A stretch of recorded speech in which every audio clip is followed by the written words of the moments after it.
Para aquellos amigos que nos siguen a través de EWTN y de Radio Católica Mundial, o a través de las notas de ACI Prensa, de la agencia católica ACI Prensa, habrán notado que estoy en Roma, estoy aquí en el centro de la cristiandad, cubriendo diariamente los eventos del Sínodo de los Jóvenes. A diferencia del Sínodo de la Familia, donde estuve desde el comienzo hasta el final, acá lo hemos hecho a partir de la canonización de Pablo VI y de San Óscar Romero y los nuevos santos, junto a otros 6 más que fueron canonizados el mismo día. Y a partir de entonces estamos viendo el acontecer del sínodo día a día. ¿Dónde va a ir a parar este sínodo? ¿Qué términos nuevos va a introducir? ¿Va a hacer las conclusiones del sínodo? ¿Van a ser las primeras conclusiones de un sínodo desde que comenzaron los sínodos con el Papa San Pablo VI? ¿Va a ser este sínodo el primero cuyas conclusiones sean aceptadas por el Papa como magisterio ordinario, es decir, como enseñanza oficial de la Iglesia en materia ordinaria? ¿O el Papa simplemente va a aceptar las conclusiones y va a darnos una exhortación apostólica post-sinodal?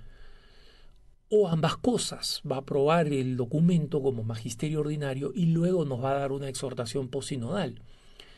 En este caso, no sabemos hacia dónde camina este sínodo, está todavía en preparación. Pero lo que les puedo decir es que el sínodo tiene hasta ahora 2 características. Una, que el proceso está siendo bastante transparente, lo que se conversa, lo que se propone, los temas que se discuten. Y los organizadores del sínodo, la oficina del sínodo de los obispos, está poniendo a disposición de los periodistas hasta las conclusiones de los grupos menores, ¿no? Y en estas conclusiones, las personas podemos ver que, los periodistas especialmente, podemos ver que en general lo que se debate está siendo seguido cotidianamente por los medios. Y en segundo lugar, además de ser un proceso bastante transparente sobre el cual podemos reportar, porque no podríamos hacer un programa diario con EWTN y Radio Católica Mundial si no fuera porque sabemos lo que está pasando y sabemos lo que acontece cada día y qué cosas se discute y qué cosas se ha dicho. En segundo lugar, el sínodo está bastante bombardeado, a pesar de que es un sínodo sobre el tema de los jóvenes y su vocación, y los jóvenes, la fe y la vocación. Es un sínodo que está dominado por el tema de los escándalos en la Iglesia. Y la semana pasada, el Vaticano, la sala de prensa del Vaticano, invitó al arzobispo Scicluna. Él es el arzobispo de Valletta, en Malta, de la capital de la isla de Malta. Y este arzobispo es el que estuvo encargado, cuando trabajaba en la Congregación para la Doctrina de la Fe, y luego como arzobispo por el Papa Francisco, de investigar los casos de abusos sexuales. Y en consecuencia tiene esta característica o esta reputación de ser un hombre muy versado y además muy duro en los casos de abusos sexuales. Él comenzó investigando los casos contra el padre Marcial Maciel, el fundador de los Legionarios de Cristo, y recientemente terminado investigando los casos de Chile, ¿no? Y los abusos sexuales en Chile.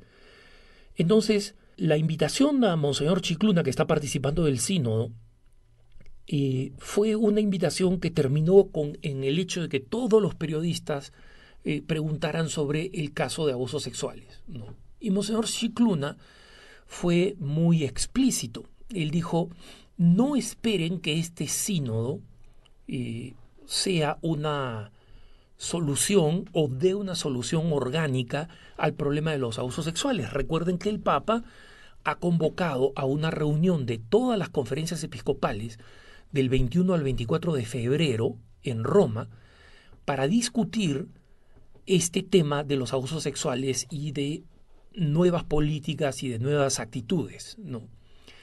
Ciertamente, para esto los obispos se van a tener que preparar, pero esta respuesta de Monseñor Scicluna, que es cierta, este sínodo para los jóvenes no está para eso, fue una respuesta que muchos periodistas encontraron decepcionante.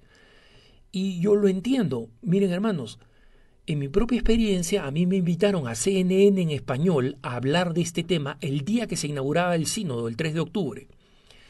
Y entre las preguntas, la periodista CNN me dice, ¿para qué se reúnen los obispos de todo el mundo en el Vaticano en medio de la crisis de los abusos sexuales y de la inconducta de los obispos en el manejo de estas denuncias de abusos sexuales, a tratar un tema como el tema de los jóvenes, que por supuesto es importante, pero que no es urgente en estas circunstancias?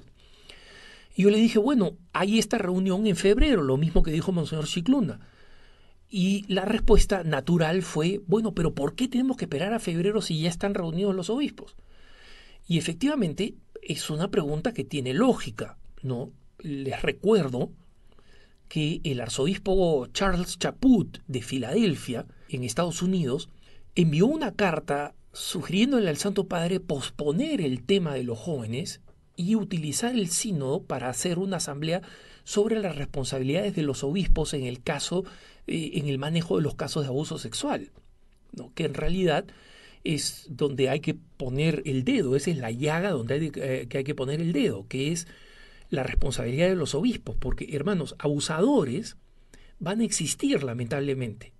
Nadie puede prevenir completamente, ni el mejor sistema de predicción en los seminarios, ni el mejor sistema de filtro de candidatos al seminario, ni la mejor diócesis con el mejor obispo va a poder evitar que alguien con una distorsión de esta naturaleza termine llegando al sacerdocio y termine aprovechándose del sacerdocio para abusar de menores o de jóvenes o de adultos vulnerables. Pero los obispos sí pueden hacer mucho en la manera como reaccionan a esto. Si es que lo ocultan, si es que no involucran a las autoridades civiles para que estos casos sean castigados penalmente, si guardan estas cosas bajo sigilo, lo único que hacen es alentar a los abusadores, porque saben que tienen una cobertura para actuar. En cambio, los obispos que actúan inmediatamente, que hacen las denuncias del caso y que dejan que las consecuencias legales, civiles y penales procedan, entonces nosotros vamos a tener autoridades que tengan autoridad moral, es decir, que sean creíbles, a los cuales los fieles sigamos.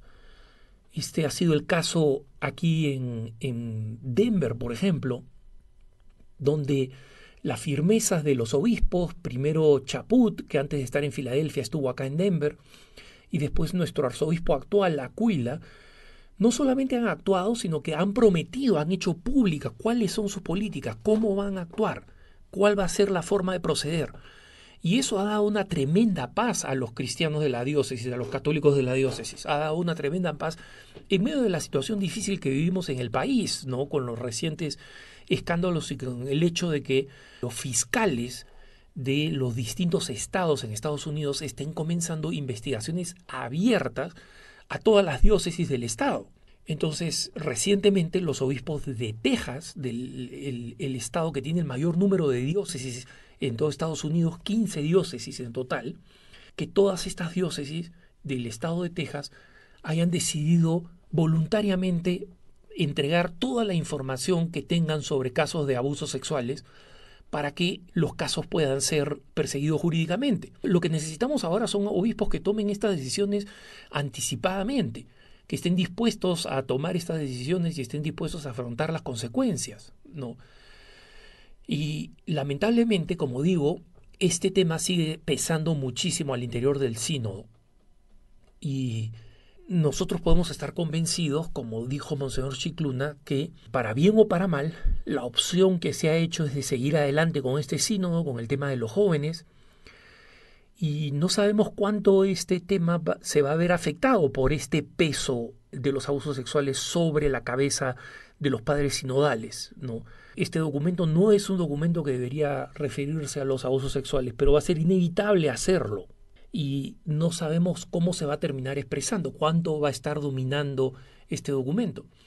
Pero lo que les puedo asegurar es que nosotros en ASI Prensa y a través de WTN y de Radio Católica Mundial vamos a estarlos informando cotidianamente de cómo avanza este sínodo, ¿no? Y en consecuencia, cuenten con esa información y cuenten con mis comentarios en cualquier momento en que sea conveniente o necesario hacerlo y traer alguna reflexión sobre lo que está aconteciendo. Creo que esto nos ayuda. ¿Qué valor tiene que estemos reportando sobre esto? Tiene el valor de ayudarnos a ser católicos auténticamente adultos, católicos que estemos informados de lo que sucede en nuestra iglesia, que tengamos una opinión formada, una opinión sana y que busquemos participar como laicos en la recuperación de nuestra iglesia. Por supuesto, con aquello que ha pedido el Papa Francisco, múltiples oraciones, de manera particular la oración del Santo Rosario en este mes de octubre, pero no solo con nuestra oración, sino también con nuestra acción. ¿Qué acción? La que veamos necesaria como laicos, en cada país, en cada región, en cada diócesis, en cada ciudad, en cada pueblo.